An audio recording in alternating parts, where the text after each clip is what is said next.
sugatan ang dalawang rider matapos magbanggaan sa kahabaan ng Commonwealth Avenue sa Quezon City. Ang isa sa mga rider tumilapon at tumama pa sa isang closed van. Nasa frontline ng balitang yan si Hannibal Talete. Nakabulagta ng datnan ang dalawang rider na ito nitong Martes ng gabi. Nagbanggaan ang dalawang motor sa bahagi ng westbound lane ng Commonwealth Avenue sa barangay Old Balara sa Quezon City. Ayon sa isang nakakita, mabilis ang takbo ng kulay pulang motorsiklo. Itong pulang motor, ang bilis ng takbo. Binangga niya yung kulay gray na motor. Ngayon yung sakay ng kulay gray na motor, tumilapon, tumama doon sa closed van.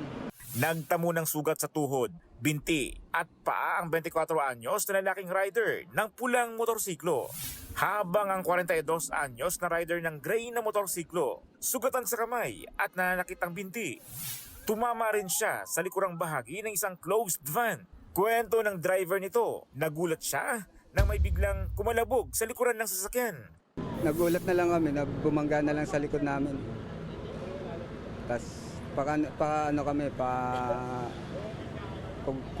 congressional, paliko kami. Yun, bigla na lang may bumangga. Nagtulong-tulong ang mga rescuer para agad nabigyan ng paunang lunas ang mga rider. Dinala na rin sila sa ospital. Patuloy naman ang investigasyon ng QCPD Traffic Sector 5 sa nangyaring aksidente. Nagbabalita mula sa frontline, Hannibal Talete, News 5. Mga kapatid, Andre Felix po, manatiling may alam pagdating sa mga mahalagang balita sa loob at labas ng bansa.